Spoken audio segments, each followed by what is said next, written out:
Now news came to the haters of Judah and Benjamin that the people who had come back were building a temple to the Lord, the God of Israel. Then they came to Zerubbabel and to the heads of families, and said to them, Let us take part in the building with you, for we are servants of your God, even as you are, and we have been making offerings to him from the days of Esarhaddon, king of Assyria, who put us here. But Zerubbabel and Jeshua and the rest of the heads of families in Israel said to them, You have no part with us in the building of a house for our God. We ourselves will do the work together for the Lord, the God of Israel, as Cyrus, king of Persia, has given us orders. Then the people of the land made the hands of the people of Judah feeble, troubling them with fear in their building, and they gave payment to men who made designs against them and kept them from effecting their purpose, all through the time of Cyrus, king of Persia, till Darius became king. And in the time of Ahasuerus, when he first became king, they put on record a statement against the people of Judah and Jerusalem. And in the time of Artaxerxes, Bishlam, Mithridath, Tabeel, and the rest of his friends, sent a letter to Artaxerxes, king of Persia, writing it in the Aramean writing and language.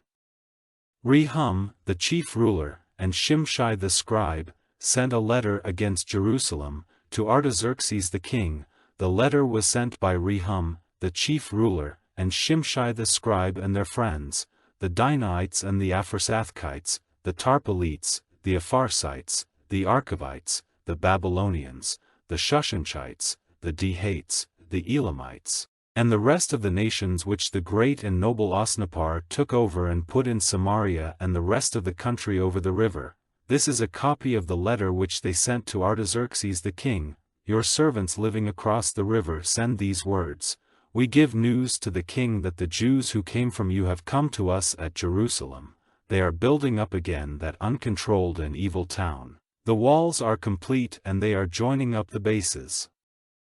The king may be certain that when the building of this town and its walls is complete, they will give no tax or payment in goods or forced payments, and in the end it will be a cause of loss to the kings.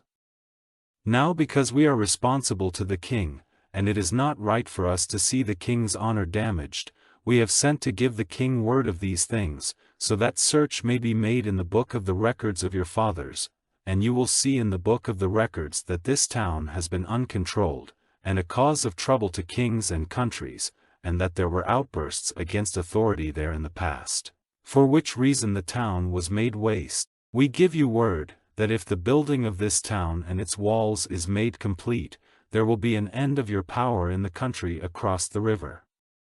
Then the king sent an answer to Rehum, the chief ruler, and Shimshai the scribe, and their friends living in Samaria, and to the rest of those across the river, saying, Peace to you, and now the sense of the letter which you sent to us has been made clear to me, and I gave orders for a search to be made, and it is certain that in the past this town has made trouble for kings, and that outbursts against authority have taken place there. Further, there have been great kings in Jerusalem, ruling over all the country across the river, to whom they gave taxes and payments in goods and forced payments. Give an order now, that these men are to do nothing more, and that the building of the town is to be stopped, till I give an order. Be certain to do this with all care, do not let trouble be increased to the king's damage. Then, after reading the king's letter, Rehum and Shimshai the scribe and their friends went quickly to Jerusalem, to the Jews, and had them stopped by force. So the work of the house of God at Jerusalem came to an end, so it was stopped, till the 2nd year of the rule of Darius, king of Persia.